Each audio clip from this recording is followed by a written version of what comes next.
Hi, Asahi here. Heroes are worse than the villains, but he will seek revenge for it all. If you dig my recaps, don't forget to subscribe and smash that notification bell. The anime starts with a floating fortress that appeared out of nowhere 10,000 meters above the ground, sparking an endless war between humans and monsters.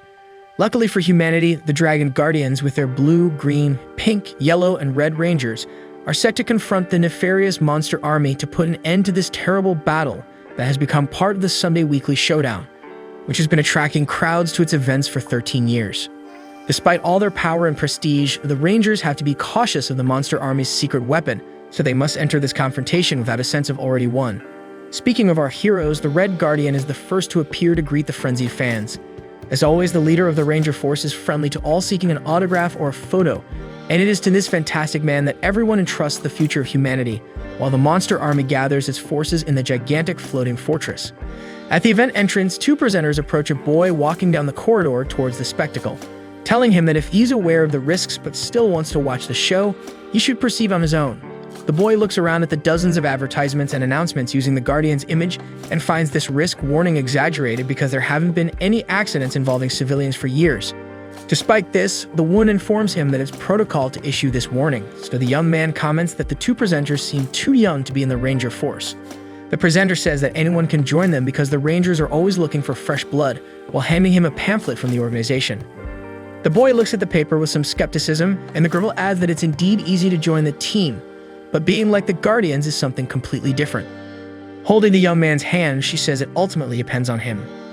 With the warning given, the young man begins to climb the stairs and crosses the underground passage until he reaches the first district of Amenagawa. The audience is distracted around the stadium until the Monster Army finally materializes inside the arena with its repugnant forces. At the forefront are the fighters known as Shadows, led by the feared Old Tora Tiger. The crowd boos and curses the enemies as they throw dozens of cans of them until the heroes of the day arrive to the audience's delight. Full of confidence, the Red Guardian announces that this land belongs to humans and he will not allow these monsters to do as they please. Then the Dragon Guardians drive the crowd wild with their classic pose as the fight is about to begin. However, they will have to face the terrible Old Tora, a monster born from all the collective grudges of tigers in this world, who promises to punish the inhabitants of this planet as they deserve. To start, he will make all animals have tiger stripes and will turn this world into absolute chaos. As he instills fear in the attending humans, a monster tiger orders his shadows to attack. A fighter approaches a mother with her young daughter, but Suzukiri manages to prevent the worst with her lightsaber and asks Sakurama to take the spectators to a safe place. With his fury, Altoma shows his power and isolates the red and yellow Guardians several meters away. Confidently, he asks if that's all the Rangers have to offer, while the red one admits that this is the strongest monster he has ever faced. Not to be outdone, the green one hurls a gigantic rock at the enemy, who can't hold a rock of that size and is crushed by the Guardian, who boasts as his image appears on the stadium zeppelin. Despite this, Old Tora returns from the ashes laughing, so everyone realizes that perhaps the Guardians need to use the divine artifact to destroy this enemy. Feeling invincible, the monster begins his Tora Tora transformation and turns into a 1990s Mitsubishi mini truck. To face all this power, the Rangers embrace each other and form the middle line, gathering strength to face head on a truck at 69 miles per hour. Despite the brilliant strategy, they are all violently thrown around the arena, and the crowd, which was once filled with hope, begins to fear for the lives of their heroes. A child shouts for the Dragon Guardians not to give up, and the Red One announces that as long as there is someone to protect, they will rise, no matter how many times. With that, the Ranger begins an attacking pose, and the Shadows retreat in fear upon realizing that the divine artifact will be used. One of the fighters advises that they use the classic strategy of returning to the fortress and rebuilding themselves as soon as they fire the dragon detonator, and another is eager for the loser's speech. Altoma is already worried because he didn't rehearse what to say when defeated, but soon the Guardians were ready to unleash the dragon's breath. The Shadows panic, but Fighter D gets tired of all this pathetic acting and stands in front of the blast. Just at the crucial moment of the fight, the Red Guardian announces the commercials. An hour before the showdown, the monsters were brainstorming in the floating fortress because they had no idea what monster to build for this week. One of them gives up trying and dozes off, while the radio announces that the battle is about to begin. The Shadows keep an eye out to see if they can get any ideas to assemble the monster, but nothing useful is being said. On the contrary, the presenter says that the monsters have a secret weapon, which is a lie. Furthermore, she says that this battle has been going on for 13 years, but in reality, the floating fortress was wiped out in the first year along with its leaders. But to serve as actors, the shadows were spared and are alive to this day. At this moment, it's announced that the Red Guardian had already arrived at the stadium, so Fighter Gi beats his chest and takes on the responsibility of creating the Monster of the Week, a super strong creature with a ripped physique. However, Fighter A says that abstract ideas do not cause a lasting impact, so this monster had to have some kind of theme. With this disagreement, the shadows begin to despair because they're running out of time, so Fighter L asks the guys to calm down and draws a cute kitten to face the Rangers, convinced that the audience would love it. However, Fighter A loses his cool and shouts that the monster has to make the children cry in fear to generate a commotion when it is defeated. The artist thinks about creating a lion until Fighter D finally joins the conversation and advises that a tiger be created because, as he heard, tigers and dragons are culturally understood as rivals, and that would be the perfect symbolism to confront the Dragon Guardians. In response, a colleague promises to pull Fighter D's sheet off at bedtime because he is already covered in reason and hopes that the audience will buy into this idea of mortal rivalry, even if they lose every week. Despite this, Fighter D is tired of all this combined defeat story and tries to rally his companions to seek victory this time, otherwise, they will never be able to complete their mission. Looking at each other, the other shadows wonder what mission this could be, and then D reveals that it is to dominate the world because even after the leaders' deaths, the goal remains the same. However, despite the fiery speech, his crime partners laugh at all this foolish motivation, emphasizing how it could only be his thing, until the fighter rebels against his colleagues and goes after them. After seeing his colleague beaten up, Fighter F asks D to calm down a bit or he'll end up dying with this madness. However, D is still outraged by all this conformism of the shadows in the face of so much weekly humiliation, even though F believes they lost the moment their leaders were defeated. Now they are only instruments of the Guardians, and they cannot let the public discover that it's all just a show because that's the condition of the truce. Indignant, D pretends to accept, while the others mobilize to build the tiger with a copy of the animal encyclopedia that the Rangers gave them. Fighter Z offers to be the tiger, then visualizes the encyclopedia for inspiration and begins the long transformation into the fake boss. Despite looking like a bodybuilder hyena run over by a tractor, the fighters accept because it's last minute. D comments to F that he would do much better than Z, but he's not on duty today. Moreover, he wouldn't offer to be the boss just to be ridiculously defeated in the end. Then looking at a huge crystal spinning through the air, F recounts that during the last Sunday confrontation, he saw a small surface dweller in front of him, and instead of humiliating the shadow as anyone would do with an enemy, the kid told F to do his best. Upon hearing that, as nonsensical as it sounded, F didn't feel so bad. That day, he realized he doesn't mind losing because his role is to entertain the audience, even if they don't know it's all staged. With this conformist speech, he gets even more irritated, and all this revolt leads to his attitude standing in front of the Ranger's shot. After the explosion, the announcer enthusiastically announces that the world has been saved by the Dragon Guardians once again. From within the smoke, he asserts that the shadows are indeed immortal, but they still feel pain, and they are not mere puppets to act as a farce in this Ranger show. It's the same thing every week, so Guy would love to bring a different element to this repeated spectacle. Seeing the remaining shadow, the Yellow Guardian comments that it wasn't agreed upon, while the green one emphasizes how stupid this fighter is for staying there. The pink one tells the shadow to return to the fortress while there's still time, but D is determined to end these fake games. Inside his head, he's conjuring up a powerful and swift attack, but in reality, he's running towards the enemies like a drunken elderly person. In the face of this, the red one steps forward and uses his charm to say that this fighter seems like a formidable opponent because of his audacity. At that moment, D sees the child that F mentioned earlier, and she was encouraging the monster to move forward and do his best. Despite this, the rest of the crowd maintains their usual disdain for the shadows, so he promises to wipe that smile off everyone's faces. However, Guy's brought back to reality the next instant when the Red Ranger says that this is not the stage where this bunch of monsters can shine, and that they should be content with this loser position. Then he cuts the fighter in half, and the other Guardians disintegrate him with a cannon. Inside the floating fortress, F counts 999 defeats in 999 battles and notices that D hasn't returned yet. A colleague comments that it's normal for someone to run away from time to time because they can't bear this reality. Meanwhile, he materializes again in another part of the city, this time resigned that the poor shadows are not even capable of being villains, but that doesn't make him give up on ending the enslavement of his peers. During his speech, human skin envelops his body until he takes the form of a boy, and this boy goes to Suzukiri, claiming he wants to see the battlefield from a higher place. The girl agrees that the stadium is a great view and asks what the boy thought of last Sunday's fight. He replies that it was incredible to meet the Guardians up close and that one day he wants to be like them.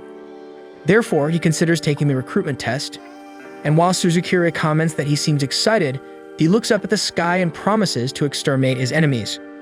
Soon it's explained on the radio that the wave of applause sparked a wave of power within the shadows, so the Dragon Guardians are more necessary than ever to keep the Earth safe. The shadows, which in turn have a much deeper history than one might imagine. Going back in history, humanity's struggle against the monsters began when the floating fortress appeared, and with their immortal bodies, the monsters attacked mercilessly, yet the humans never lost.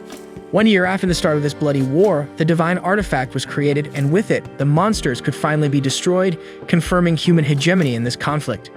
Back to the present, the selection of new rangers continues at full steam, and the Red Guardian tries to motivate the candidates to finish the 10 laps remaining around the gym. Amidst this, D continues to maintain his disguise while questioning what happened to that taller guy's hair. Looking around, D knows that none of these candidates have any idea that it's all just a performance, but that's not his problem after all. His focus is on going after the 5 rangers who were present when their masters were decimated that day. After the test, Fighter D goes to the Dragon Guardians' headquarters and asks the receptionist if they are present, but she says they are not. As he was about to ask why, Sakurama approaches from behind the fighter and says he's excited to see that the guy came to take the test, so he's proud to have invited the new colleague. Soon Suzukuri also appears, saying that Sakurama got excited about the new friend's presence, but that doesn't guarantee the guy will pass the tests. However, Sakurama gives D an extra incentive by rubbing his face against his in an inconvenient cuddle, causing cracks in the fighter's fragile and poorly made body and threatening to reveal his disguise. Watching this scene carefully, Suzukuri gives the impression that she noticed something strange, but she just invites the newly formed human to have lunch with them.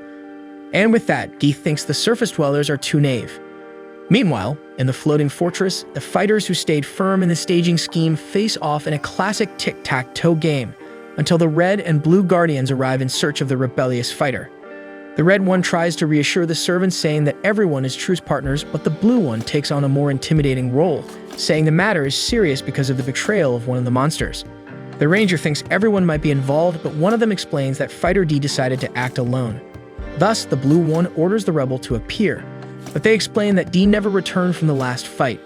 Still, the human thinks the others might be covering up for the dissident, so he plans to make the fighter in front pay for it. But the Red one asserts that everyone present shares the same resentment for the betrayal of Fighter D, who is solely responsible for all this. When the Blue one understands, the Red one adds that the Rangers and the monsters have been partners for over a decade, so they have taken security measures to prevent such cases from recurring. From now on, Eren Hakiru, from the 3rd junior rank of the Blue Squadron, and Shintaruri, senior of the same squadron, will be on watch inside the floating fortress. All the monsters are shaken and fearful of the decision, but Fighter C decides to rebel against the tyrants because the fortress is theirs and they also deserve privacy. With that, the Blue Ranger destroys his head, which soon regenerates, but the Guardian warns that next time he won't allow the monster to recover. Thus, Fighter A bows to avoid further problems and surrenders on behalf of the other monsters. In view of this, the Red Ranger reminds the subordinates that the weak must listen to the strong and not retaliate. In this way, they have just taken a new step towards world peace, and all those who oppose it will suffer the consequences, paying with their lives just as their masters did on that fateful day. Observing from afar, Fighter F decides he can't act as foolishly as his friend D and intends to live in dishonor to avoid being killed, but wonders if that's really all he can do in the face of such tyranny.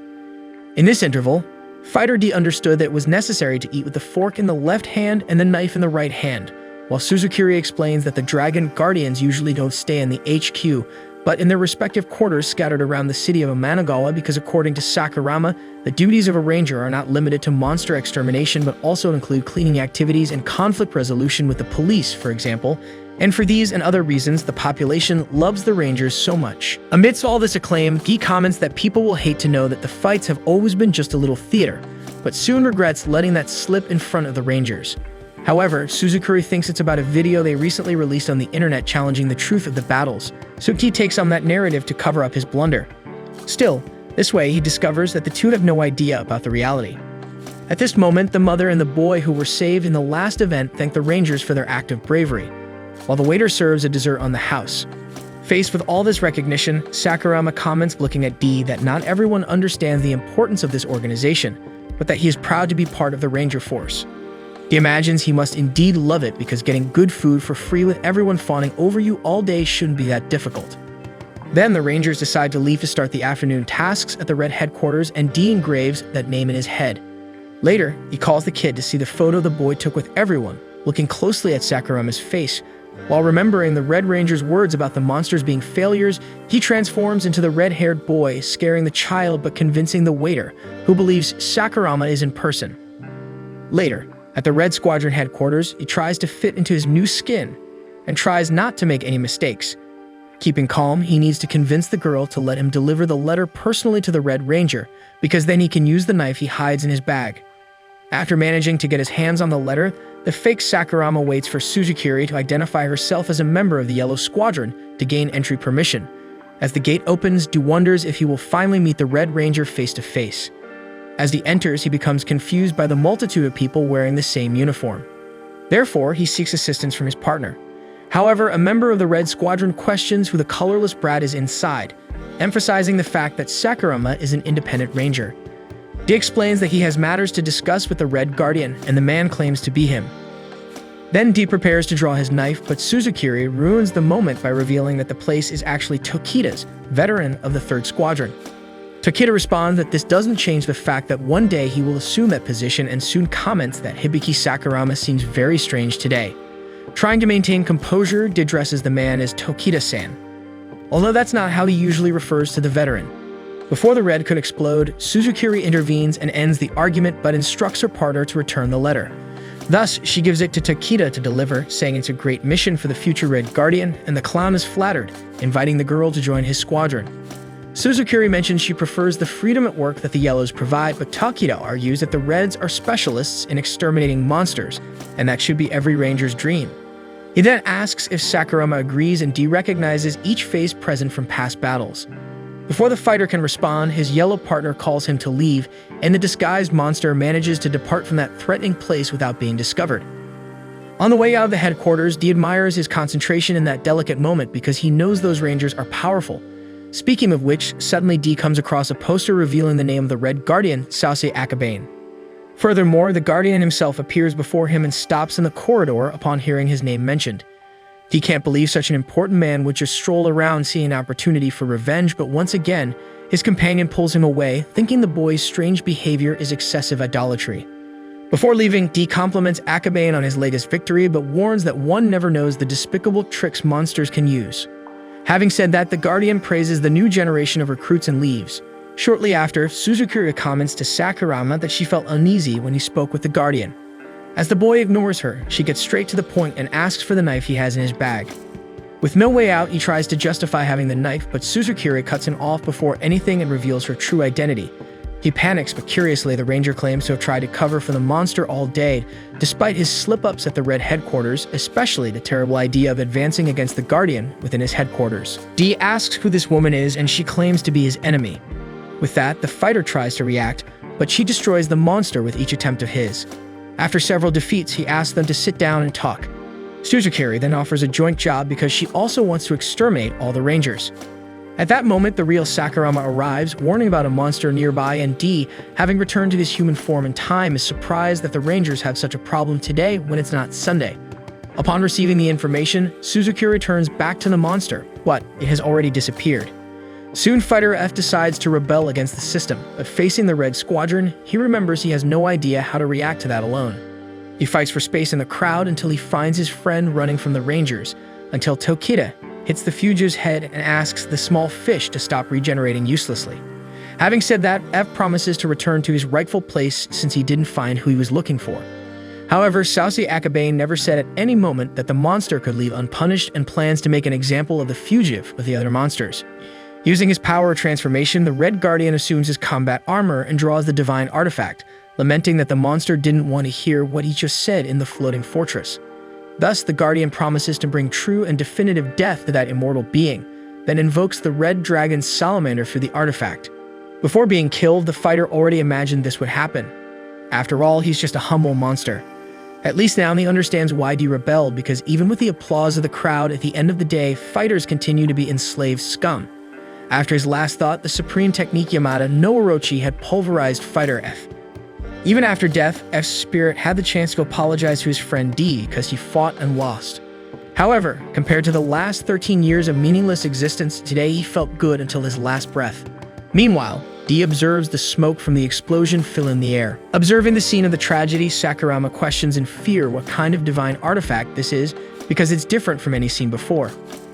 Attentive to everything, D recalls 12 years ago, and the Rangers climbed the floating fortress to warn the fighters that their leaders are no longer alive. Therefore, they have two options: keep fighting until a Ranger falls or make a deal to join forces with them. In the opinion of the Red Ranger, humans and monsters should unite to coexist. D gets angry at this memory and walks away without explanation, so Sakurama follows to see what's happening. Surprisingly, the Ranger mourns the death of the fighter, if D knew him, so D turns and asks what this talk is about.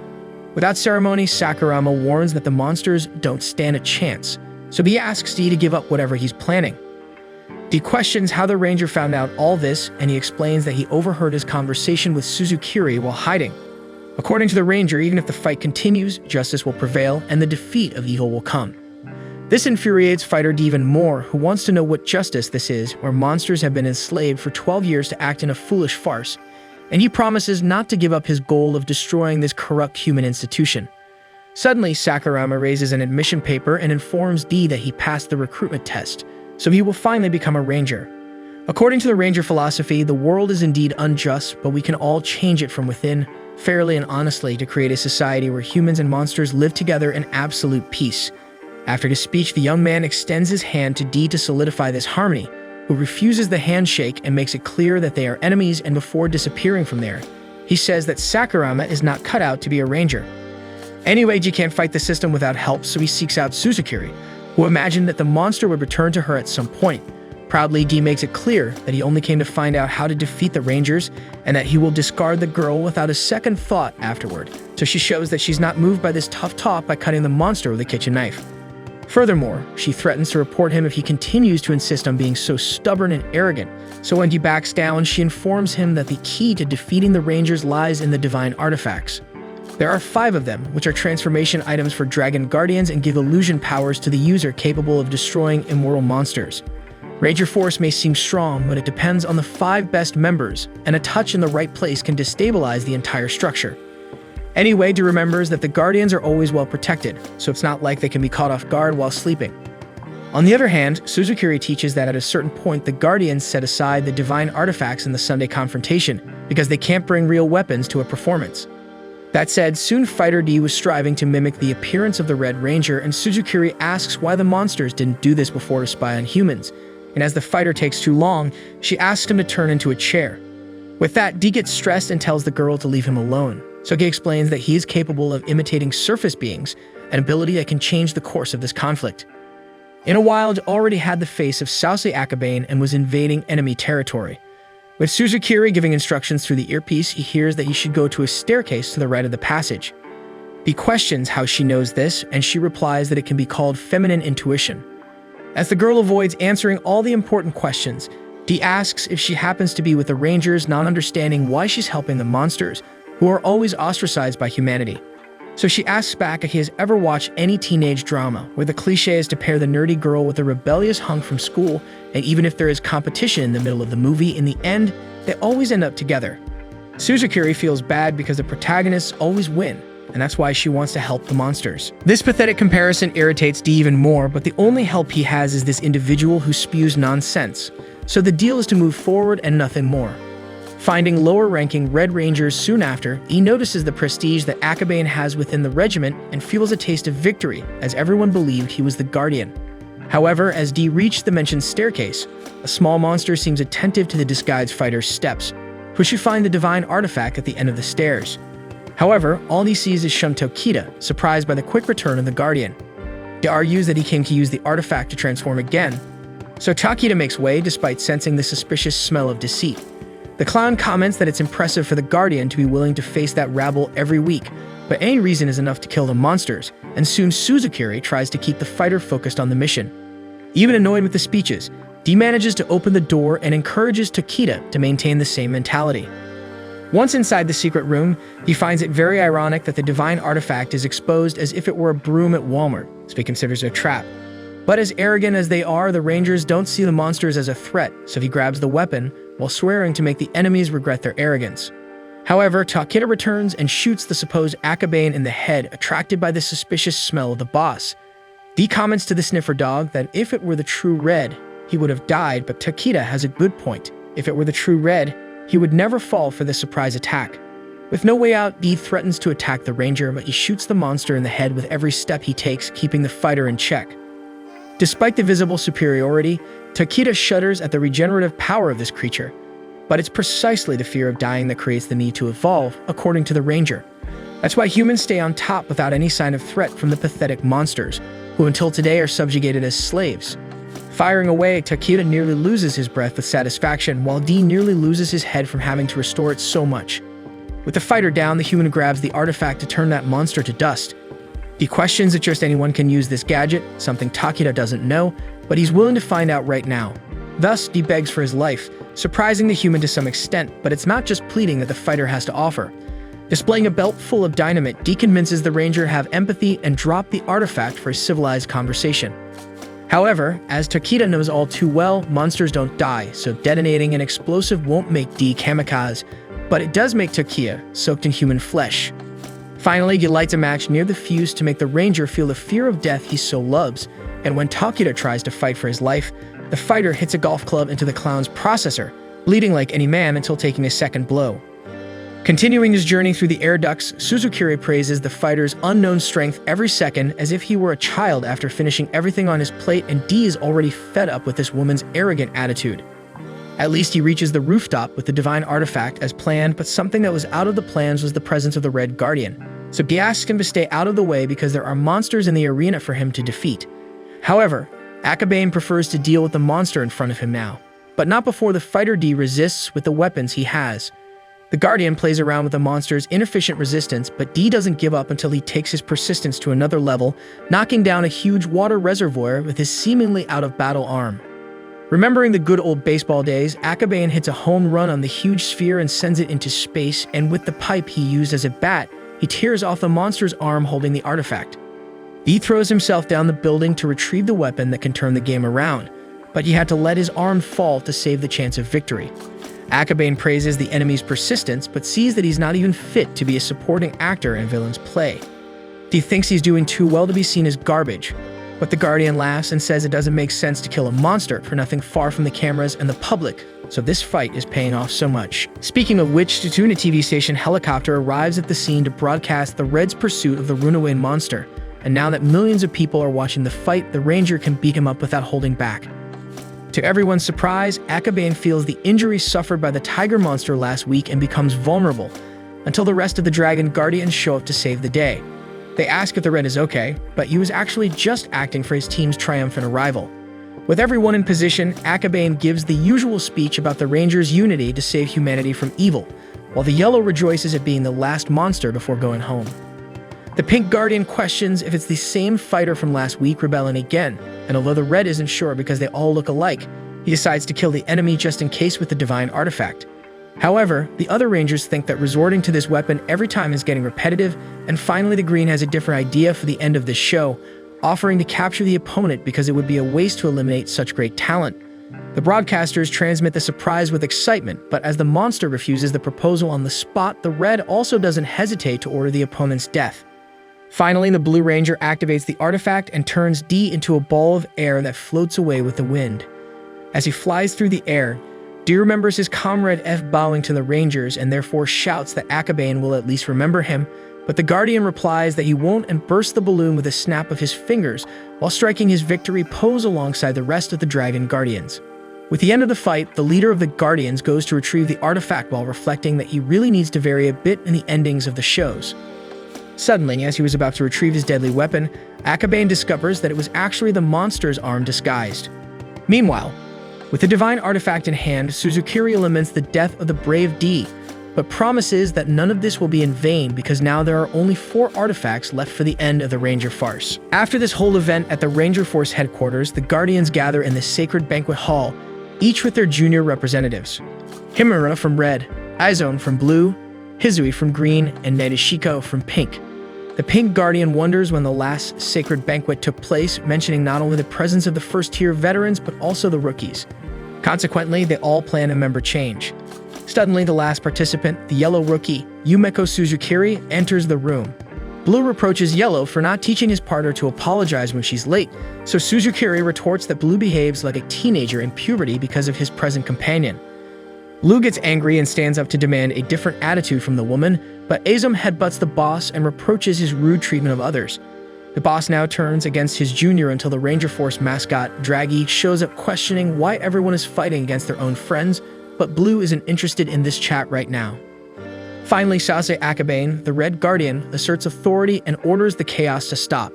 Then he asks Suzukiri what the procedure is when they do something wrong. Seething with anger inside, the yellow rookie apologizes for being late, and then the leader initiates the proceedings by revealing that he messed up. The other Guardians exchange puzzled looks, so Akabane explains that his divine artifact was stolen. Himura, his junior, questions if it's really true, so the boss reveals that the fighter he killed this morning must have taken it. Green mentions that he even forgot fighters could betray the Rangers after 13 years of working together. Members wonder where the fighter could have hidden it, while Suzukiri considers that maybe he gave it to someone. Anyway, Red promises to bring down the hammer of justice on the offender once they start working with the fighters again, but his rookie questions the veteran's position after such a stupid and serious mistake. The Pink Guardian tries to intervene, but Hinamura maintains his offensive stance, stating that the artifacts are the Ranger's pillar, so Akabane should resign in the face of such an absurd failure. Just observing, Suzukiri finds it amusing how much of a fool that rookie is, especially since he was the one who leaked information about the divine artifact. To everyone's surprise, Akabane agrees with his junior about resigning, stating that due to Himura's sense of justice and effort, he should inherit this position. Proud of himself, Himura declares himself ready to take on this responsibility, promising to bring justice with all his might. With that said, Akabane presses the boy against the wall by the neck, asking what kind of strength that is, and before Red delivers the final blow to the rookie, Green tries unsuccessfully to stop him. Soon, Akabane invites everyone to return to eating once the problem is solved. Meanwhile, Blue reveals to Izome that something is bothering him. Then scenes of D's death resurface, where Sakurama bet on the explosion that the fighter suffered to act. Analyzing the case with Hakiru, Blue believes that in the worst-case scenario, the fighter survived and took the artifact. If that's the case, two things could have happened. Either he was drawn back to the floating fortress, or the wind carried the monster elsewhere. Therefore, Blue will start by searching the fortress while Hakiru calculates the wind direction and tracks the fugitive. Meanwhile, D tries to recover after being violently exploded. Even after being saved by Suzukiri's explosives, the divine artifact shows its power by preventing the fighter's belly from regenerating. Nevertheless, even in the face of difficulties, at no point does he consider giving up his plan to conquer the world for his race. Seeing D crawling through the forest, Sakurama carries him to a safe place and claims to be willing to help his cause. He doesn't believe him and tries to punch the ranger, but the injury to his stomach prevents the monster from any effective reaction. Then Sakurama shows a first aid kit, but as the instruction manual involves decapitation in the process, he shouts that he's not desperate enough to accept help from a ranger. With that said, he tries to handle it himself by transferring part of his arm to close his belly, and after being scolded for looking at the most delicate parts of the monster's body, the human is fascinated by the surreal capability of his, while he demonstrates that his talent goes far beyond that by mimicking a cat on his own arm. Vane, the fighter, tells the boy to make a request, so Sakurama asks him to mimic his face, and then asks for a replica of a fighter mask to pretend to be one. He takes offense at this and questions if the human can endure being exploded and walk around, but it seems that Sakurama can't do that. So the boy takes off the mask and reveals that he actually wants to learn more about the monsters because since he was a child, he has been committed to doing the right thing, like when he saved a kitten from a crow's claws. However, his father taught him at that time that crows also need to eat, and their lives are precious too. It was this sense of justice that Hibiki Sakurama always admired in his parents and sought to replicate as he grew older. 13 years ago, when the floating fortress appeared in the skies of Amanagawa, Hibiki asks his father if they will die, but his parents respond that everything is a gift from God, and these aliens may have come to correct the humanity's habits that consume the earth out of greed, but those who live a just life should not fear. On that evening, Sakurama would watch his older sister's night training because his mission is to protect those who are precious to him, no matter the strength of the enemy. The sister emphasizes that this is the phrase of the Red Guardian, and that their parents don't let them watch the event because it's violent. In light of this, she is surprised by the little rebellion of the boy because he usually believes everything his father says. And indeed, even with their contradictions, Sakurama never stopped believing that his parents were right about everything. One day, when the boy was watching the Guardians, his father turns off the TV thinking they are a bunch of savages who provoked this war against the monsters with their weapons and hostility. As he didn't doubt the morality of his parents, little Hibiki accepted what they said without questioning. So one day, God descended to his parents' church, and in their belief, that was the sign that their prayers had finally been answered and salvation was on its way. Despite this, his sister tried to prevent the kid from entering the worship hall during the assembly, and shortly thereafter, an explosion sent the whole room flying. When Hibiki went to see what happened, all the worshippers were dead in front of a monster disguised as God, who promised salvation to those who showed faith in him. At that moment, the monster caused another explosion in the room, and little Hibiki managed to escape death once again, but his sister ended up trapped under the rubble. The false god asked for forgiveness for the suffering he caused to the girl, then promised to end her pain. In the meantime, Hibiki tried to imitate his greatest idol, the Red Guardian, to save his little sister. But in the end, we all know there wasn't much hope.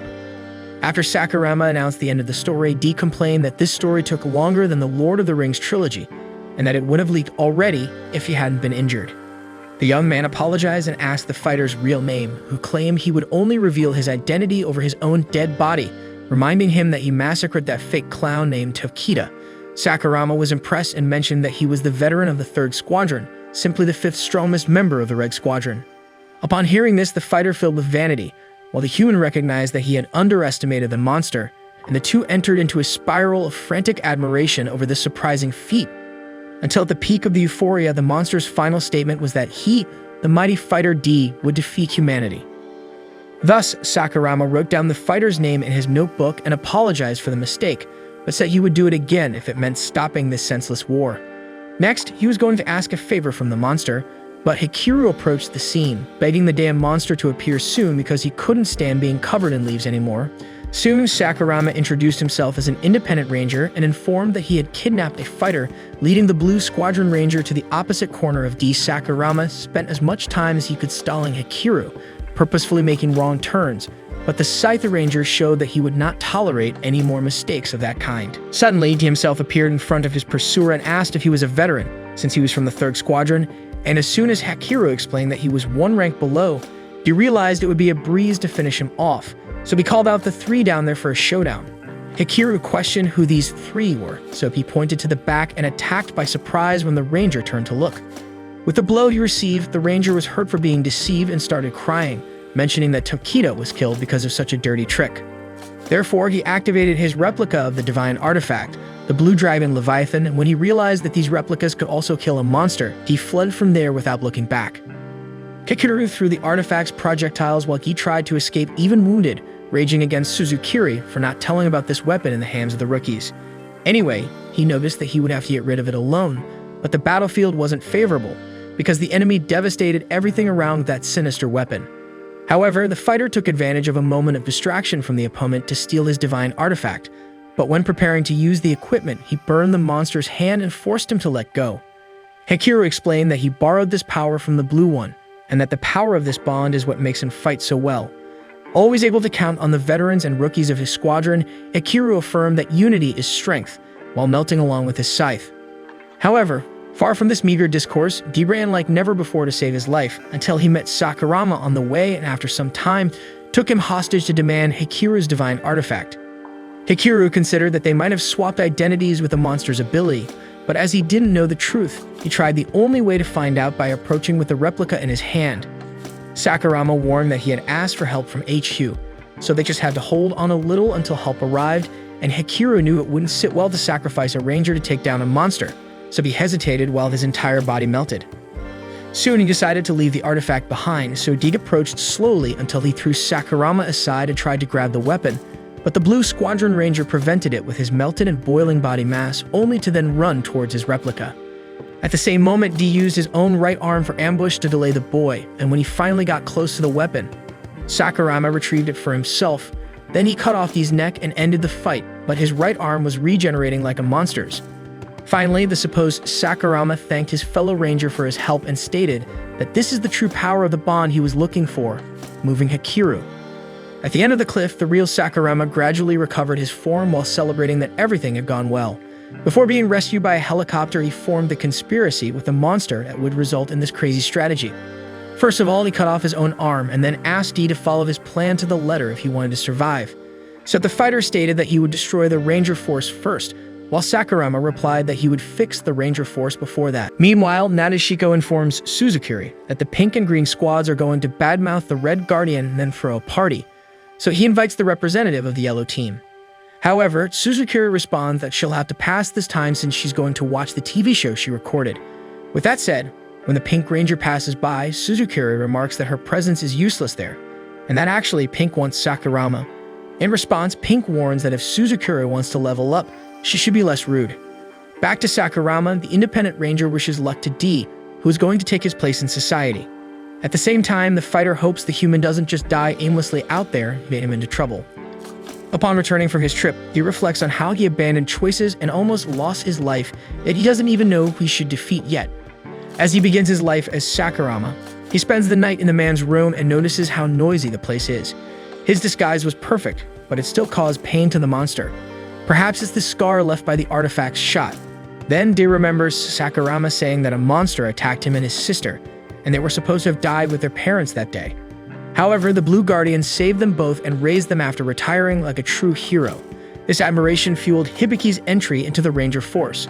With that said, he sarcastically remarks that in the end, the human found out it was all just a mere act. Indeed, Sakurama wanted to tell everything when he found out, but when he scheduled a press conference, he was attacked by unknown assailants. Because of this event, Sakurama doesn't know to what extent the Rangers are willing to keep their secrets, and he believes that his sister may be in danger if he continues investigating. Regardless, the man is willing to give up everything in pursuit of this goal. So until then, Fighter D needs to take his place in human society. D comments that ending a war is simple because it only requires defeating its enemies. As his leader used to say, monsters don't have the right to a full life, so they must reclaim planet Earth and live freely.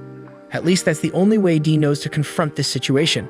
Sakurama asks what the monster intends to do after defeating the Rangers and achieving this so-called freedom, but the harsh truth is that the fighter doesn't care about what comes after because his total focus is on defeating the Dragon Guardians along with the Rangers. Trying to adapt to his new routine filled with gadgets he's never seen before, the monster lifts a notebook in an attempt to figure out what that noise is inside the device. Suddenly, someone knocks hard on the door, startling D, who drops the device, breaking it.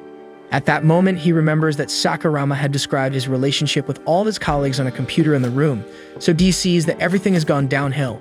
To try to recover the data, he begs a ranger to fix his PC. The ranger agrees but warns that this type of repair is not his specialty. To push it a bit further, the fake Sakurama asks the guy to check the noise in his room, and this time the blue one asks for a favor in return, giving some identities for the other to distribute among the independent rangers. Leaving the colleague's office, he considers him too good for a ranger, so he decides to annihilate him last during the revolution.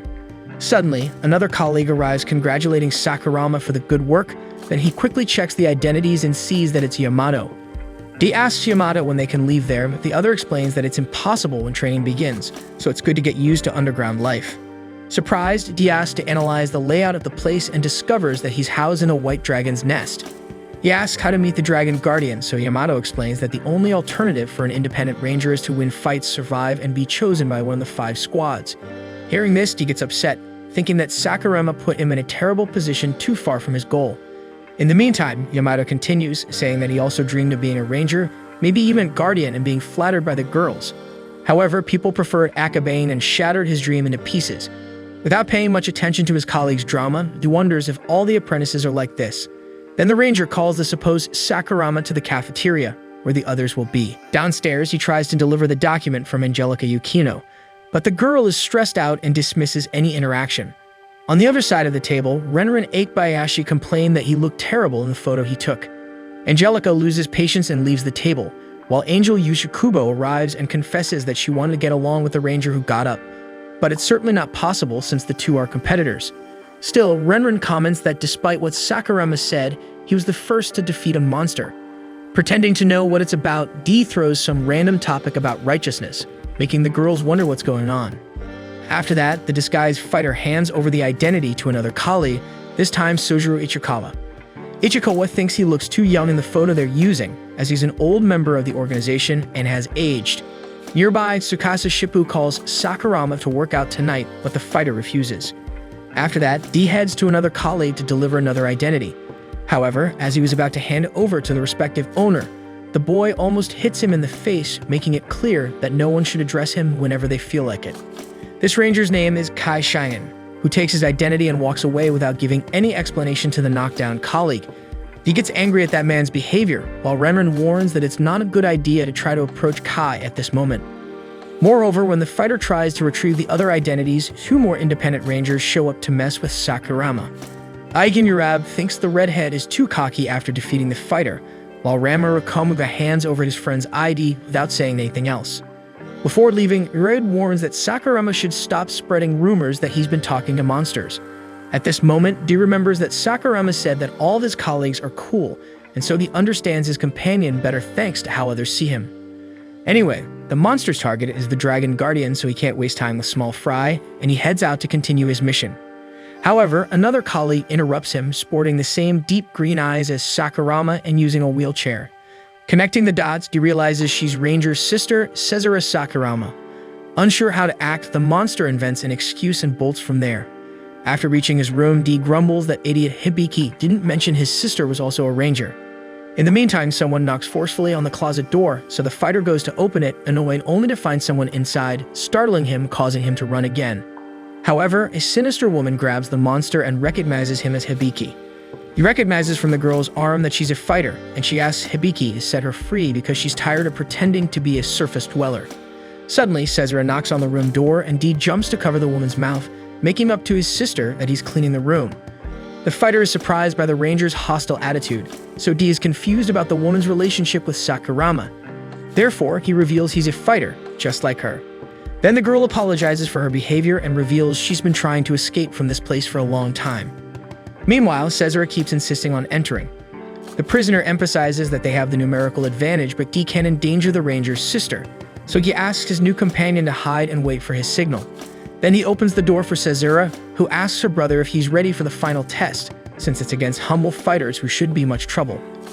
At that moment, another noise occurs in the closet, so he tries to divert Cesara's attention to the apples she's carrying, convincing her to borrow a knife to eat.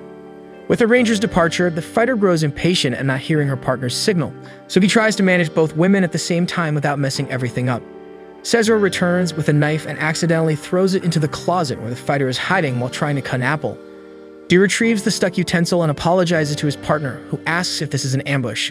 With that done, Cesara finally says what she came to say and asks her brother to give up being a ranger because it's not the right place for a pacifist like him.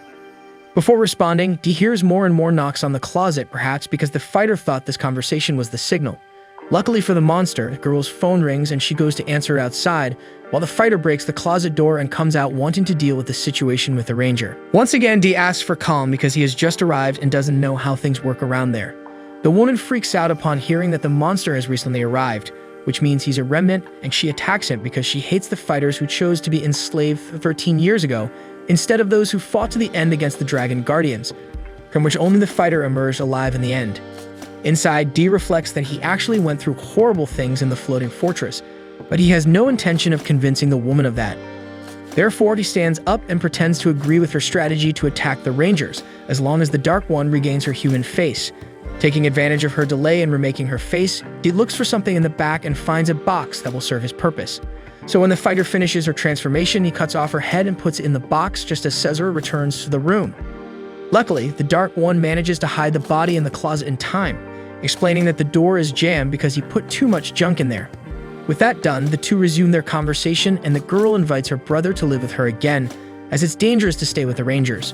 With the fighter's head between his arms, D explains that he came there to fight, so Cesara pulls out the knife and reminds him that the Ranger force isn't as fair as Hibiki imagines because if he wants a just world, the young man must choose a different path than she chose for herself. Still, the fake Hibiki puts his wrist on the knife blade and assures her that he won't run away anymore and he won't turn a blind eye to what the Rangers do. The sister reminds him that staying means having to face her at some point. Later, Nadeshiko asks her master how the reunion with her younger brother went, as boys that age grow so much in so little time. However, something catches the attention of Junior Rosa, causing him to stop the car. Back to D, he promises the fighter that he will win this war and regain the dignity of the Dark Ones, but the woman is not willing to forgive the man for what he did. By the way, she wants to know if Hibiki is alive, and D replies that that guy doesn't die easily. Soon we see that Nadeshiko had stopped to help a woman surrounded by men. The Pink Guardian appears on the scene and initially startles them, but one of the men says that Pink is just a pretty face for the Guardians and convinces his friends to fight her. Then immediately Pink captures all the men at the playground, while reflecting that Hibiki really has grown a lot. In a conflict situation, Sakurama dashes across the battlefield and spots a woman with her daughter. He quickly alerts his companion that they must ensure the safety of the civilians. However, the Rangers had already anticipated this and killed most of the monsters in the area because, according to them, it's quicker to complete the mission by exterminating them all at once. Sakurama can't contain his discontent at the scene, secretly admitting to himself that he can't wait for the day he gets the opportunity to take on the Guardians. Suddenly, a fighter lunges at Sakurama, but before he can retaliate, Kai Cheyenne intervenes, executing a surprise shadow move, causing him and Sakurama to cross swords. With that done, the Overseer concludes the training for the final exam, and tomorrow will be the real deal. L confronts Kai, who got in his way, accusing him of trying to steal someone else's credit. Kai retorts that he doesn't need that since he leads by a long shot and kills. Returning to his dormitory, all the Shadow wanted was to get revenge on that Ranger. Bringing up the subject, he asks XX if she had any news about Sakurama's exam. The girl demands that her real name not be easily disclosed, while L insists that their success in defeating the Rangers necessarily depends on passing this test. He reflects alone that these guys are inconsistent in terms of strength. In his mind, the Rangers who deserve more attention are Ichikawa, Yukino, Eikbayashi, and Yurei, while the rest aren't much. As for Kai Cheyenne, L vows not to lose to him. Exa comments that the fighter might get along well with these people, but that doesn't change the fact that they're monsters.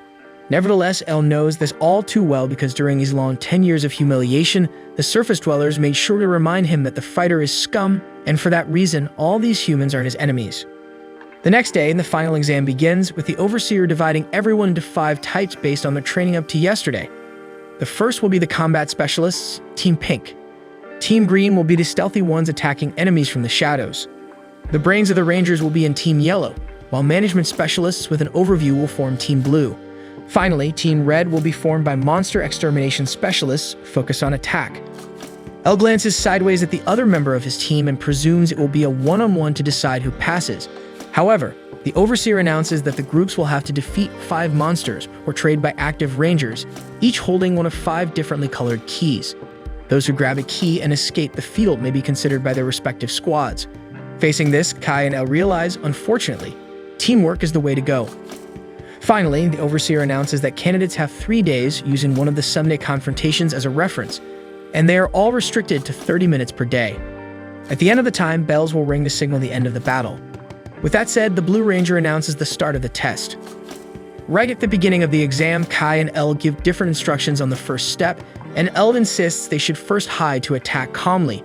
However, Kai doesn't think a Ranger should hide from a monster, so he prefers to confront them head-on.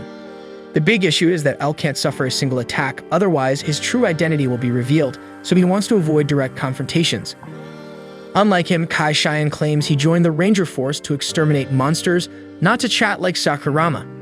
Impatiently, L accepts his companion's suggestion, but Kai tells L to wake him up when he finds the monster. L reminds him they need to move in pairs, but Kai couldn't care less. In fact, he doesn't care about the exam at all.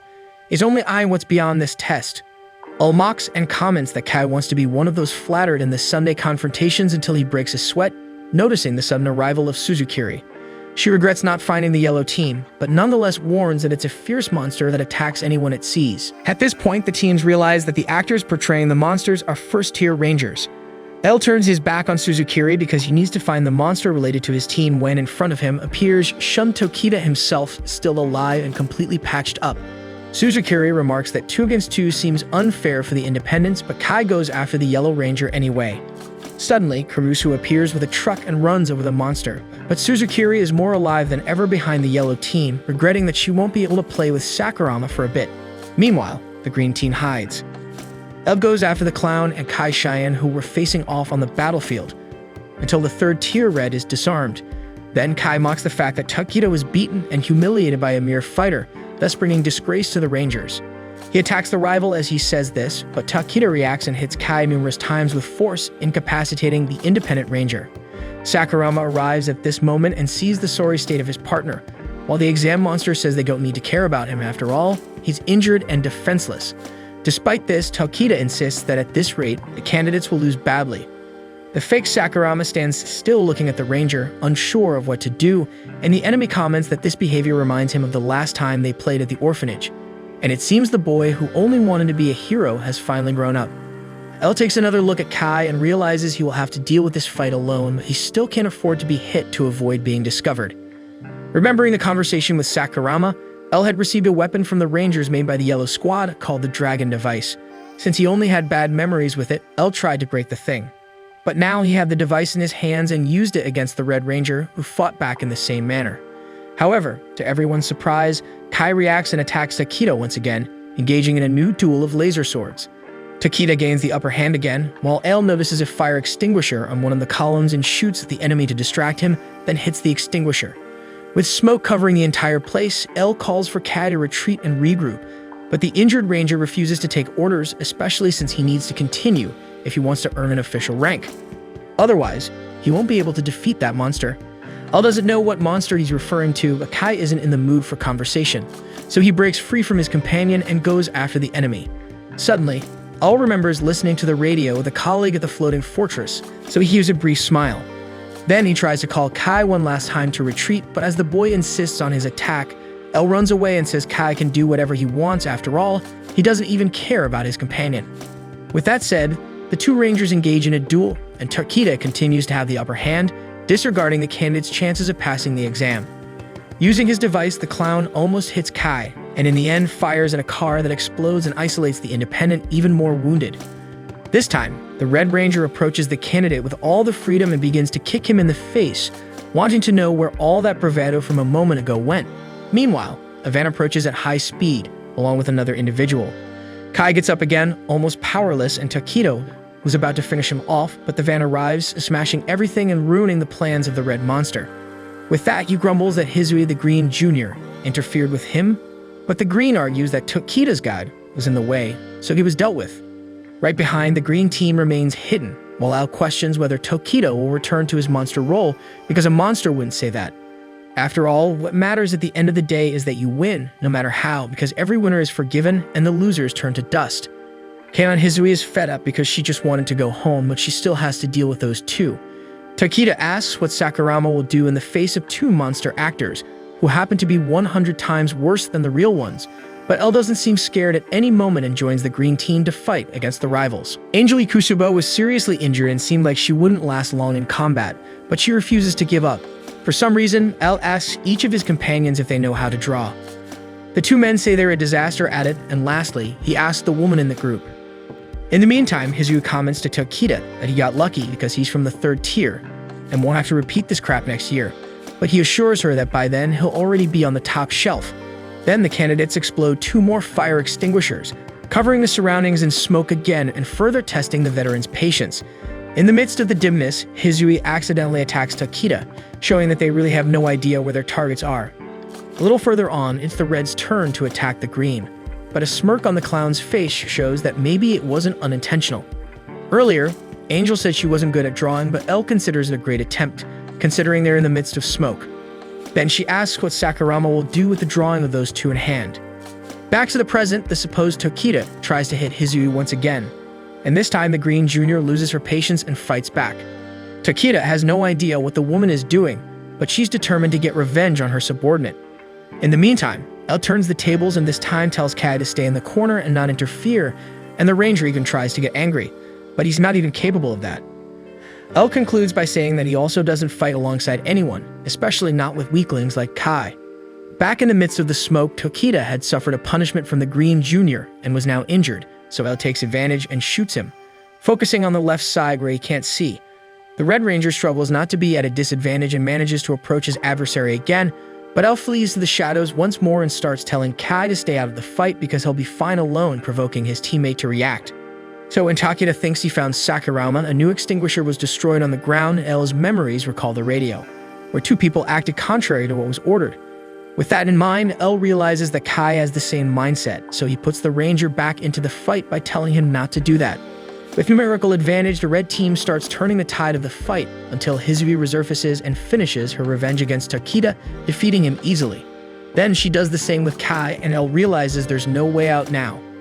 The girl goes after the fake ranger and almost finishes him off, but Ichikawa manages to prevent the worst, and Angel joins the action, bringing down the Green Jr. Then Elle takes advantage of the fact that the Green team has regrouped against their monster and turns his attention back to Tokita. At the same time, Kai recovers and grabs the legs of the red monster, giving room for the fighter to land a solid blow on his enemy. Tokita complains that the head doesn't count, but Elle couldn't care less. However, the bell rings and decrees the end of the first day of the exam, leaving the final moment for later. Soon returning to a safe zone, Yukino is furious about the situation they'd just been through because she joined the Rangers to fight monsters, not those guys. Meanwhile, Angel Yusakubo falls weak, questioning if he'll be able to endure 2 more days in this situation. Arrogant as ever, Kai Cheyenne tells the weaklings to go home since they're so afraid. Ureb can't shake off the monstrous appearance of that ranger who appeared to him Komashi Azone. Then he summons Ranmaru to return to their quarters because they need to have a meeting. Elle comments that those two are always together, and Yamato reveals that they're childhood friends. In another corner of the room, Renren complains that Shippu said he hadn't trained enough, so he locked himself in the training room. Suddenly, Elle sees Fighter XX running through the Ranger installation corridors, so he goes after her before a tragedy occurs. Kai calls the guy and tells him they need to talk, but the fake Sakurama had already mentioned he was in a hurry, and now he needs to find Fighter as soon as possible. After a while, Elle finds XX making noise with the pipes and pulls her back to her room, telling her to return to the fortress while shoving her into the closet. After doing that, he returns to Kai, who asks if the Sakurama in front of him is the one who talks nonsense about reconciling with the monsters, or if it's the one he saw during the test, because only by knowing the truth can they work together tomorrow. Speaking of which, when the bell rang to end the first day of the final test, Tokita and Kai continued grappling on the ground even with the ceasefire warning. The clown was getting the upper hand until Elle intervened with his sword, because despite how his partner acted, they're still a team. Tokita doesn't like this idea of team that the young man keeps talking about, while Kai mentions that the key is on the back of the Red Ranger's belt. Kanon Hizui shows up to put an end to the nonsense, and she takes the clown away with her. Elle reflects that there was only one key, and if Tokita is telling the truth, each one needs one. Thus, it would be a battle between the 2 members of the same squad. In other words, Elle versus Kai Cheyenne will decide between themselves who passes. For the sake of everyone, the fighter promises to crush Kei's dreams. Meanwhile, upon arriving at Sakurama's room, the ranger who was supposed to fix his friend's closet saw that the hole was irreparable, so he removes the door to replace it. However, he finds XX inside and even cuts the girl's hand, who is defenseless against the enemy. Cornering the opponent, the man asks her not to resist and to stay quiet, and she is sure that this is her end, but the man deactivates his laser sword and states that he will help her escape. XX is suspicious and warns that she won't fall for that, and the human laughs as he explains that he even joined the Ranger Force but was never a fan of fighting, so he took on the maintenance position. Returning to the fake Sakurama, he tells Kai that 13 years ago, he and his sister were in danger when a monster named Deuce attacked everyone, but the Blue Guardians saved them. That's why Hibiki wanted to join the Rangers. Kai asks more about this so-called monster Deuce, and Elle feels it's going wrong because he only knew how to tell that story up to that point. So he improvises and says that it all happened suddenly, so he's not sure.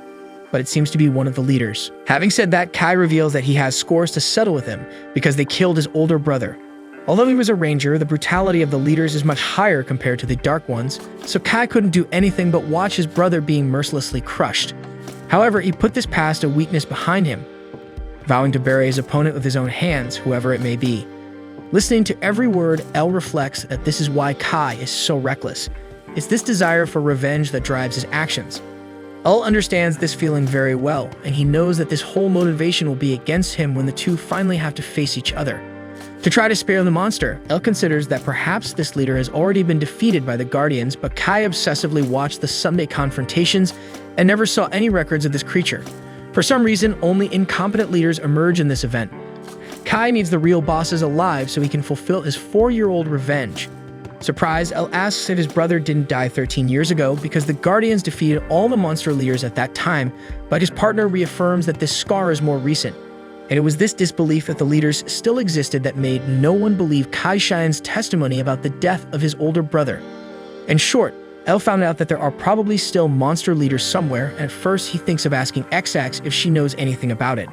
Meanwhile, she is being convinced by the Blue Ranger that there is a peaceful way to resolve this matter until an energy shot hits the man's rib and ends his life. At the door of the room, XX notices that it is Lord Peltrola, also known to some as Deuce, responding to a distress signal that the Dark One sent through the pipes.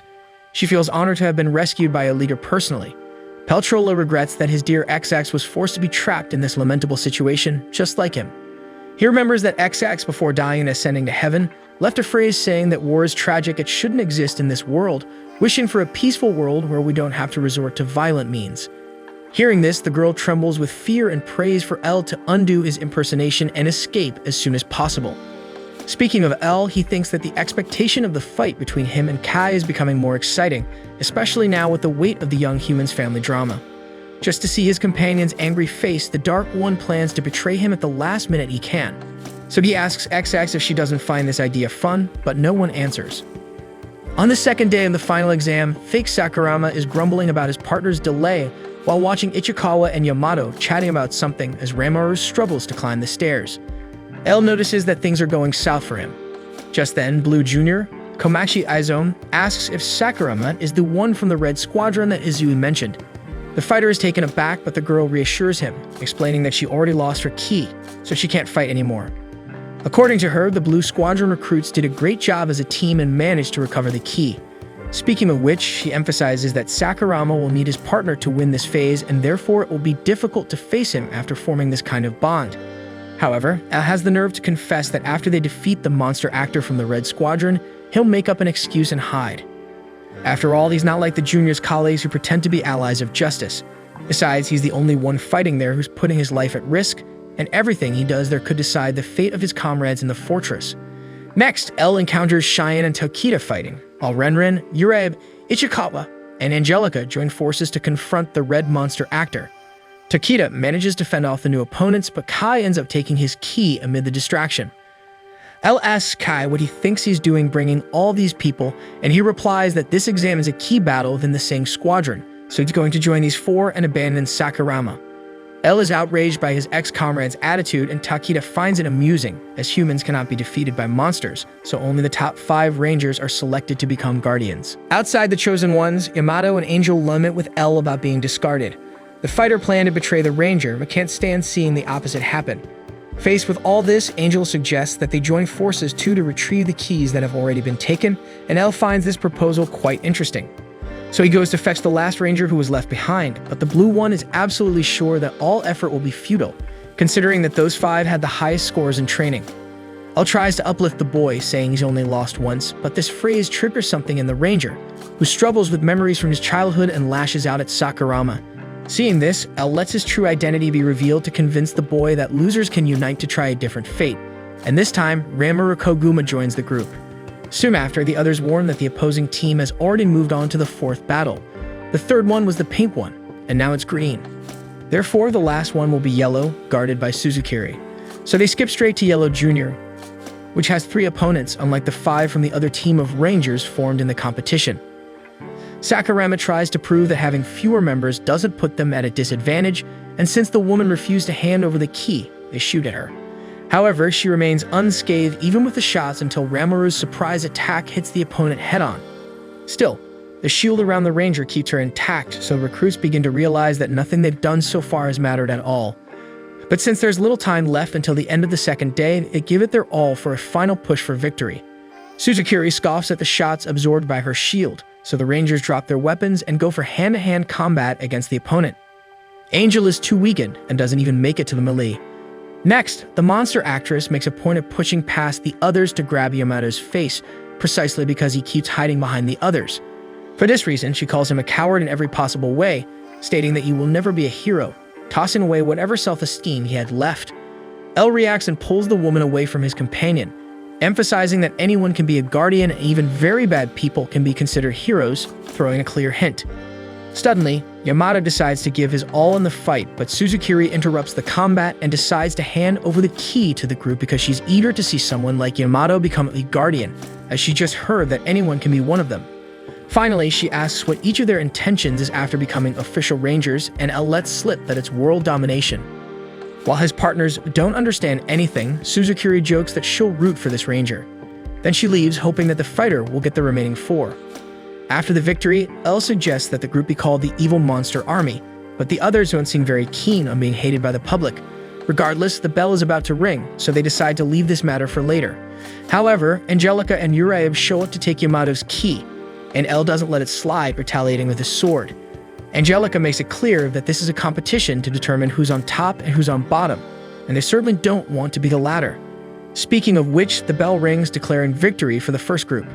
Meanwhile, Lord Peltrolo walks through the Ranger installation wondering how many inhuman experiments have been conducted in this place and therefore he should save everyone's soul. As they pass through the corridor, the monsters leave a dead Blue Ranger in their wake, while Komachi follows the invaders' footsteps. With the bells ring, the victorious Rangers personally taunt Karusu, who messed up by holding the key and allowing the rivals to snatch it. Angelica tells the guy he only joined the Ranger force to try to impress women, so he's nothing but a vain coward. Meanwhile, Angel keeps count like a clock. Fake Sakurama makes a point to approach the winners and congratulate them on their victory, admitting his own defeat, but he's just using this speech to steal a key back. As the other members of the first team arrive, Uraid questions the leader, Kai Cheyenne, if it's cheating to grab the key after the bell rings. However, Kai explains that the second day isn't over yet. Uraid mentions the bell ringing, but no one besides him and Angelica heard any sound. So they look at the second team and realize the rivals schemed something. The Forgotten team wastes no time and dashes in the race pursued by the most promising candidates of the exam. Earlier, L asked Ramar to tweet the signal to go off earlier because the guy knows his way around that equipment. Aware of this, Angel volunteers to be some sort of timekeeper, giving the signal right on time. Sometime later, the plan had been set in motion, and now they need to find a way to delay the pursuers, so Ranmaru and Angel stay behind and send the remaining members ahead with the escape. Despite the effort, Kai isn't stopped by the opponents and manages to keep his run, and the Ranger is fast enough to catch up with the opponents in no time. Knowing this, Yamato Kurusu asks for the key and swears to protect it, so Sakurama entrusts the victory to that man. With that done, the group's priority is to protect the key holder, and in the midst of the confusion, Sakurama and Kai Cheyenne end up grappling and starting a fight. Ichikawa gets a view to hit the opponent carrying the key, and Sakurama even manages to hit his leg in time, but the poorly aimed shot ends up hitting Kurusu's hand, dropping the key. Following the Ranger by his side, Angelica and he jump at the same time to reach the coveted object, until the final bell finally rings, ordering the end of the fights. With that, Ranmaru and Angel celebrate the sound of the bell, while Kurusu holds the key as if it were his newborn baby in danger.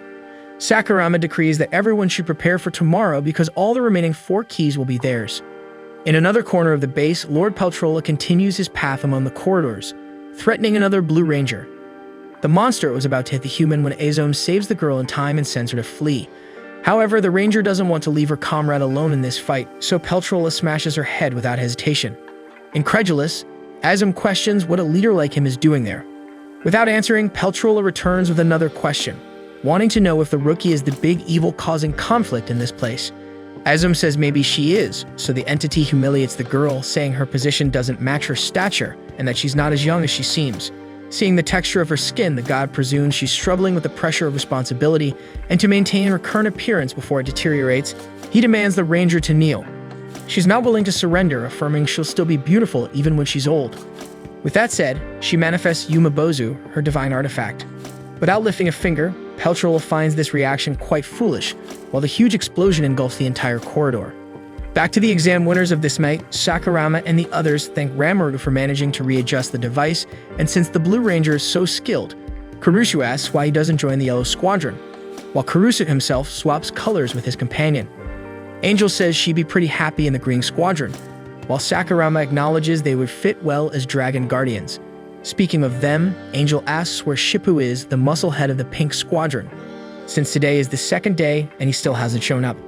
So she and Kurusu decide to go after the last member of the team, leaving the rest behind.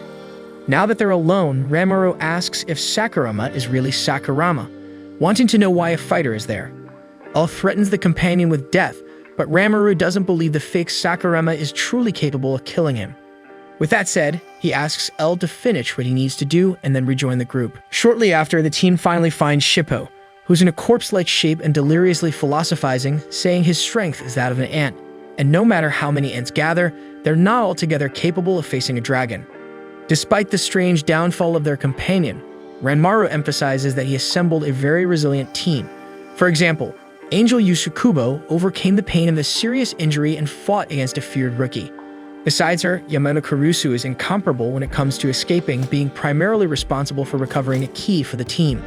Finally, none of this would be possible without Sakurama's help, and that's why the Blue Ranger promises to protect him, no matter who he is. And it's for these reasons that they want Shippu to complete the team, because together they can ensure this victory and pass the exam. Feeling less defeated, Tsukasa Shippu even prepares his bench press to get back in top form, but still, he doesn't believe he'll be able to reach the imposing shape of the pink rookie, Masuro Nadeshiko.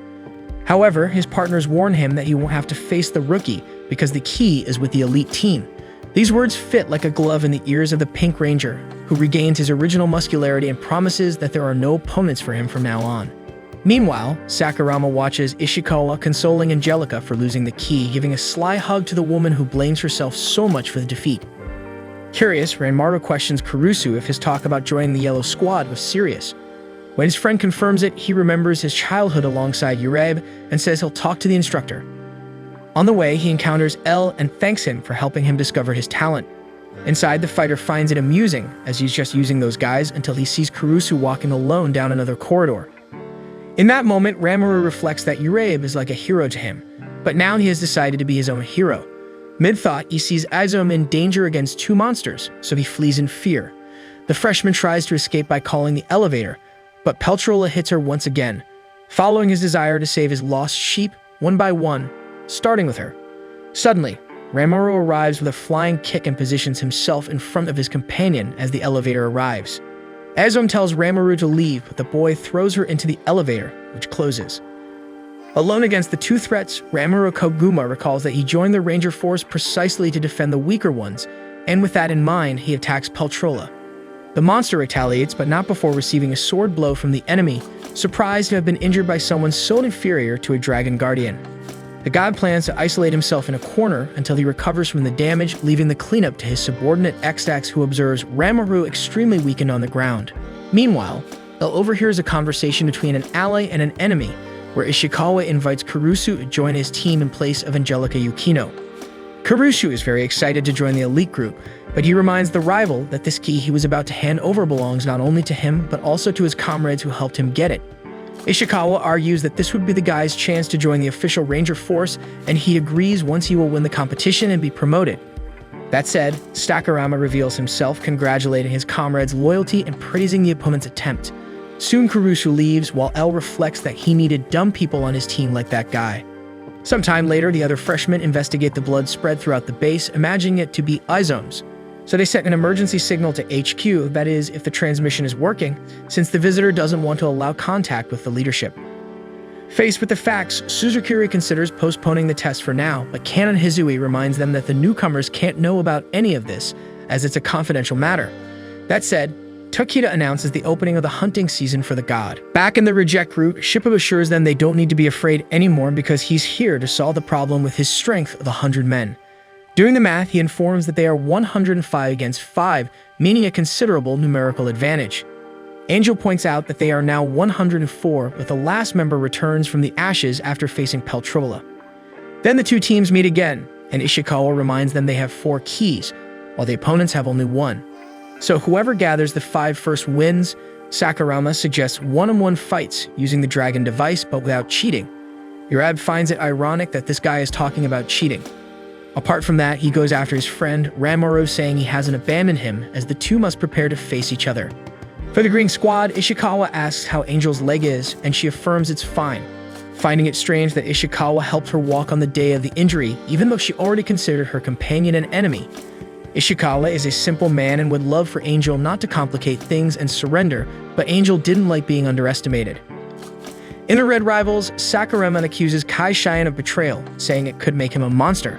But Kai claims he has his reasons to give everything he can and become a ranger, unlike the opponent.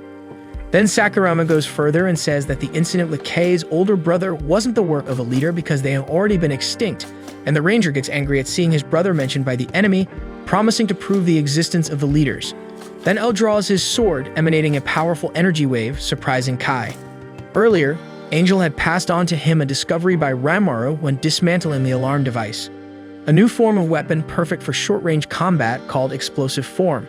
With it, the fighter keeps the opponent on the defensive against such power. After intensely shielding against the sword, Cheyenne has the idea to fire at his smoke chamber, covering his opponent and leaving him vulnerable to long-range shots. Afraid of being fatally hit, Sakurama delivers a forceful blow that destroys the ground, knocking down the opponent and subduing him. Then the fake ranger tries to force the enemy to admit that he blamed the leader monsters just because he couldn't deal with his brother's loss, but Kai responds that he has heard this nonsense forever. When he was younger, he was despised by the Red Guardian, who didn't believe when little Kai assured that a leader of the monsters killed his brother. In response, the ranger says that the boy's brother was never fit to be a ranger, so much so that he actually died to a weak fighter. For that reason, Kai Shion not only promises revenge against the leaders but also against the ranger force itself. Upon hearing this, L sees himself in that man at the same moment but still knocks him down again. Years ago, his brother, Riku Shion, had passed the test to become a ranger on the same day he gave a present to his youngest. Riku intended not only to have the monsters as enemies but also all the injustice of this world. Now Kai strikes his saber against a stone, trying to make it work, angry for losing in such an unjust way. After one last strike with all his might, he accidentally activates a device similar to Sakurama's explosive form.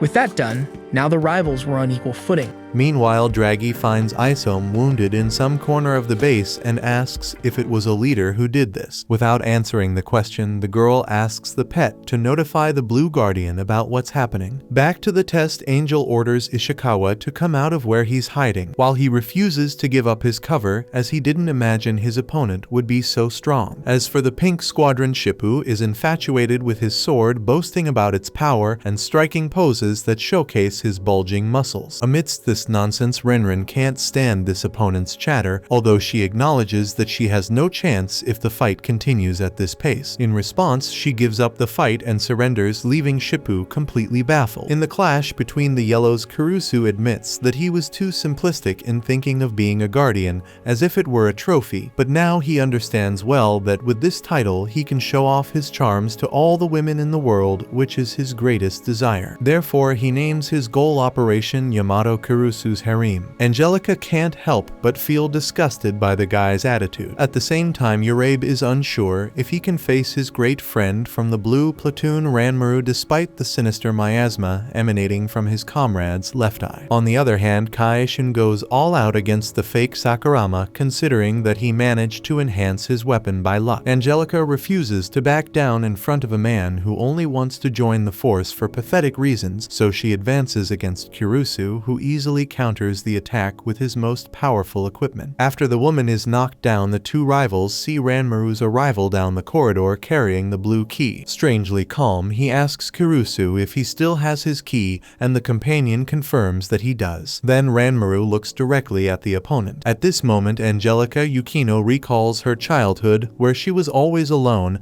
but not strong enough to survive on her own. Watching the Dragon Guardians TV show, she wished to be admired by everyone. Motivated by this mindset, she rises again and does not back down in front of the two opponents. However, when she attacks Ranmaru, the blue disarms the yellow and was about to finish her off in the counterattack, but Kurusu himself prevents it from happening by stepping in front of the adversary. Ranmaru removes the supposed partner from the front and turns his attention back to the woman until Kurusu gives up the fight, giving the victory to Angelica. Without reacting to this declaration, Ranmaru orders the yellow to hand over the key, which he does. With the departure of the blue element, Angelica questions why the hell her rival did that. Then he confesses that he didn't want to join the force because of any harem, but to take actions like this. After all, he's after all the women in the world, so it wouldn't make sense to hurt a beautiful girl like Angelica just to pass the test. Still outraged, the woman turns away from this ridiculous explanation, certain that her motivation is much nobler than that of the enemy. In the meantime, Shippu continues to flex his muscles while wielding his brightly lit saber, which after being on for so long has consumed all the energy from the device. Knowing this, Renren shoots at the muscular man to declare her victory, but the projectile only tickles him. She starts shooting mercilessly at the man's chest, but nothing happens. When the smoke from the shots clears, Shippu observes that all we can trust in this life are our muscles. With that in mind, he prepares a sinister punch towards Renren, who this time surrenders for real at the last moment. To prove it, she hands the key to the buff tough opponent who takes a deep breath to let out a celebratory laugh that everyone in the training can hear. But just as Shippu's sword exhausted its energy, the same happens with Angel's device. Without wasting time, Ishikawa tries to hit the girl, so she hurries to take cover. In fact, her weapon still has some energy left, but she needs to use the explosive form at the right moment to not waste it. Then she gets into a car to be safer while she thinks of a plan, but it's exactly there where her enemy was hiding. Angel comments that she didn't imagine finding Ishikawa there, and he finds it amusing that his opponent didn't imagine he would take the front line in this duel. After all, he spent a good amount of time fighting in this dark underground in this tough life, where the rangers of his generation retired one by one. They all went back to their families and live in this facade of peace, ignoring the flying fortress above their roofs. Ishikawa is different from them because he knows that his mission in this world is to fight evil and protect world peace, sacrificing himself to do the dirty work that others abandoned to live their safe little lives. However, even with a gun pointed at her head, Angel responds that Ishikawa is no different from the others. According to her, everyone is fighting, unlike the ranger himself, who only pretends to fight. Ishikawa feels his ego wounded and starts to threaten the rival more intensely, but she doesn't back down, stating that if the man had all the determination he claims to have, he would already be dead. Then she activates the explosive form, detonating the car and throwing Ishikawa out. As for Angel Yuzukubo herself, she almost lost the ability to move for some unknown reason. Despite everything, she completed her mission, which was to buy time. Suddenly, while Ishikawa celebrates having the green key, Shippu appears behind the opponent and praises his ally's stance in the fight, to which she responds with great difficulty using an okay gesture. Meanwhile, L and Kai-shen engage in the most intense battle of all, and Kai managed to achieve such a devastating performance with the explosive form that he created a small crater in the ground where he crossed swords with the enemy. Somehow Sakurama had disappeared from where he was, as he had to use his monster ability to escape defeat. Kai doesn't understand how the rival got away from that attack, but that doesn't shake his certainty that he will incinerate him. Mocking the human's arrogance, L asserts that only a fool wouldn't question this conviction, but Kai makes it clear that he doesn't need to hear that from an idiot's mouth. Inside, the fighter understands Kai's motivations, but he can't give up his whole plan and knows he needs to defeat that boy to move forward. So L advances again, followed by Kai-shin himself, until Ranmaru interferes in the battle and subdues the opponent. Losing more and more blood, Isom lies sprawled in the rain outside the facility, while an old memory of her being announced as a freshman echoes in the ears of the Blue Guardian. The Guardian oozes arrogance, asserting that the squad of his color has indeed died, since a girl like her is his most qualified subordinate. Humbly, Isom argues that her master shouldn't behave like this, as a Dragon Guardian can never be feared by the general public. Obviously, the man yelled at the freshman, which happened every time she needed to communicate anything to her superior. Wherever the Guardian was, the Ranger would be behind him to advise on the correct course of action. One day, he was dealing with a situation with much more violence than necessary as usual, and Isom was doing her job of calming down the boss. However, she saw a dead kitten amidst the chaos and pointed her finger in the Guardian's face, forbidding him from speaking to people from now on. Now, on the brink of death, the freshman asserts that she did everything to prevent her guardian from being misunderstood. Speaking of him, the supreme leader of the Blue Squadron appears, and Isom acknowledges that he is indeed a hero. Around them, other platoon colleagues worry about their friend, as she warns that the other members of the Blue Squadron are underground, and hands him a cartridge asking the man to save them all. Soon, the Guardian manifests his divine artifact, the Blue Dragon Leviathan, which breaks through all layers of the floor to the test area, which is flooded. With great effort, Ranmaru avoids drowning. Then the Guardian approaches and asks if it was he who injured his partner. Either way, upon seeing the miasma emanating from the supposed Ranger's eye, the leader of the Blues decrees the death penalty for the traitor, while L notes that it was Roman 20 on Ranmaru's body. As Lord Peltrolo was injured in battle, she had been ordered to continue the work he came to do. As a good servant, she stands up to the Guardian, but he is too powerful an opponent for her to resist. After suffering the initial attacks, Roman 20 resumes her monstrous form and tries to escape, but has her legs cut off and her back impaled by the iron bar the enemy holds. The Guardian is willing to end the fighter's suffering if she gives up her master, but she is not willing to do so. So the ranger tortures the girl to get her answer, causing unbearable pain to her. Roman 20 screams for the man to stop, but he continues to impale his iron bars into the hostage. Inside, all Roman 20 could feel was the pain and a glaring doubt about who she is and why she's still fighting. On the day she met Lord Piltrola, he said he thought of her as a beloved daughter, and since she didn't have a name, the god displayed a huge screen with the two X's side by side. With 10 iron bars embedded in her body, she repeats her name with difficulty while the Guardian prepares another blow against her. However, a powerful ray from the explosive form pierces the truck and prevents the attack, causing the blue leader to die of rage. Appearing as if nothing had happened, Sakurama apologizes, claiming he didn't know it was the Blue Guardian who was inside, at the same time calling out Ranmaru's name. Before returning to the truck, the Guardian warns that another incident like this and he'll kill the candidate. But L maintains his provocation, emphasizing that any kind of violence is justified to supposedly help comrades. The Guardian asks what this guy is doing there, and L responds that he came to help his partner. The elite ranger tries to retrieve his artifact, but Sakurama prevents it with his sword. Incredulous, the leader notes that that is the explosive form of the Yellow Squadron, while L puts all his humiliation, determination, and desperation into this blow, which gradually makes his enemy give in. Hopeful, L begins to believe that he will indeed kill such a powerful opponent, and Roman 20 motivates her partner to avenge all the comrades killed by that worm in a cape. However, L is pushed away by a protective shield from the Blue Guardian, triggered from the cartridge that Isome gave him a short time ago. At this moment, the Guardian realizes he's facing Rosa's little brother and even feels sorry for her having to lose a loved one, but he decrees the end of Hibiki. In the meantime, Roman 20 claims to have understood something important, while the Guardian summons the Leviathan to show all his strength, wishing that Isome were there to see his revenge come true. Suddenly, Ranmaru appears to save L in time, and after they move away, the short one warns that they alone are not capable of facing such power. A seahorse wrapped in a bubble reaches the two companions and causes a water explosion, preventing XX's regeneration by severely injuring her. With several other explosives like this last one, the Guardian attacks Sakurama again, who flees as best he can, imagining that all this power comes from the divine artifact, and therefore hit Roman 20 head-on. Imposing one explosion after another, the elite ranger forces L to slow down, but his partner steps on the accelerator with all her strength and hatred as she takes a car, detonating the vehicle and throwing the fighter away upon impact with the ranger's body. Seeing his partner on the ground and powerless, Sakurama asks her to rest while he deals with the opponent, but she acknowledges defeat, stating that it is impossible to defeat that guy.